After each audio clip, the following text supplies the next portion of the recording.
بسم اللہ الرحمن الرحیم۔ السلام علیکم۔ نالج اسٹوری میں خوش آمدید۔ جنت میں پہلا لمحہ، پہلی رات اور پہلی صبح کیسی حسین و خوبصورت ہوگی۔ لوگ حساب و کتاب سے فارغ ہو جائیں گے۔ ذرا سوچئے، جنت میں ابتدائی لمحات کتنے دلکش ہوں گے، جب ہم نہریں، محلات، جنتی پھل، خیمے، سونا، موتی اور ریشم دیکھیں گے۔ جب ہم اپنے ان عزیز و اقارب سے ملاقات کریں گے جو عرصہ دراز پہلے فوت ہو گئے تھے اور ہماری نگاہوں سے اوجھل تھے۔ جب نیکوکار بیٹا اپنے ماں باپ سے ملے گا اور والدین اپنے ان بچوں سے ملاقات کریں گے جو بچپن میں ہی فوت ہو گئے تھے، اور بھائی اپنے بھائی سے ملے گا جو اس سے ملاقات کی خواہش رکھتا ہوگا۔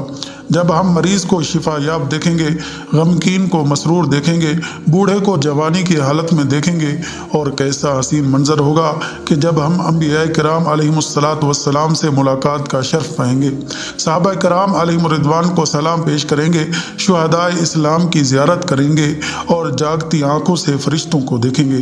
پھر جب ہمیں نہر کوثر پر لے جایا جائے گا تو وہاں ہمارے محبوب حضرت محمد مصطفیٰ صلی اللہ علیہ وسلم بنفس نفیس موجود ہوں گے اور ہمیں سونے کے برتنوں میں کوثر کے جام بھر بھر کر دے رہے ہوں گے، جسے ایک بار پینے کے بعد کبھی پیاس نہیں لگے گی، اور ہمیں بتایا جا رہا ہوگا کہ یہ ابو بکر صدیق ہیں، وہ دیکھو وہاں سے عمر رضی اللہ تعالیٰ عنہ آ رہے ہیں، اور وہ با حیا و با صفا عثمان بن عفان رضی اللہ تعالیٰ عنہ ہیں، اور یہ علی المرتضیٰ رضی اللہ تعالیٰ عنہ ہیں، اور ان کے پہلو میں نوجوانان جنت کے سردار حسنین کریمین رضی اللہ تعالیٰ عنہ ہیں، اور ہمیں بتایا جائے گا کہ وہ مفسر قرآن عبداللہ بن عباس رضی اللہ تعالیٰ عنہما ہیں، اور جو اس درخت کے نیچے ہیں وہ خالد بن ولید رضی اللہ تعالیٰ عنہ ہیں، اور یہ کثیر الروایات صحابی ابو ہریرہ رضی اللہ تعالیٰ عنہ ہیں۔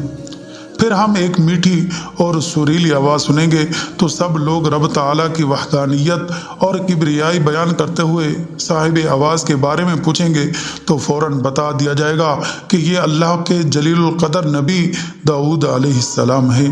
پھر جب ہمیں ہمارا خالق و مالک جل جلالہ ارشاد فرمائے گا، اے جنتیوں، ہم عرض کریں گے، اے ہمارے رب، ہم تیری خدمت و بندگی میں حاضر ہیں۔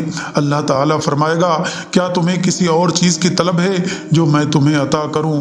ہم عرض کریں گے، اے ہمارے مالک، ہم عرض کریں گے، اے ہمارے رب، ہم اس سے بڑھ کر اور کیا مانگے کہ تو نے ہمارے چہروں کو روشن فرمایا، ہمیں جنت میں داخل کیا اور ہمیں جہنم سے نجات بخشی۔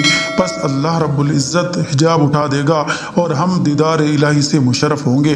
تب ہمیں پتہ چلے گا کہ جنت کی سب سے عظیم نعمت تو اللہ تعالیٰ کا دیدار ہے۔ دیدار الہی کا منظر کیسا حسین ہوگا جب رب تعالیٰ ہمیں فرمائے گا، آج میں نے تم پر اپنی رضا واجب کر دی، اس کے بعد میں تم پر کبھی غضب نہیں فرماؤں گا۔ یا اللہ پاک، اپنی خاص رحمت سے ہمیں پیارے بندوں میں شامل فرما، ہم سے راضی ہو جا، ہمیں دین، دنیا اور آخرت کی تمام بھلائیاں عطا فرما، ہمارے لیے دین اسلام پر عمل کرنے کی توفیق عطا فرما، ہمیں دین اسلام پر استقامت عطا فرما، مرنے سے پہلے ہماری توبہ قبول فرمانا اور ہمیں جنت الفردوس میں اعلیٰ مقام عطا فرمانا۔ آمین ثم آمین یا رب العالمین۔ ویڈیو اچھی لگے تو لائک کریں، اپنے دوستوں کے ساتھ شیئر کریں اور چینل کو ضرور سبسکرائب کریں۔ Thanks for watching. اللہ حافظ۔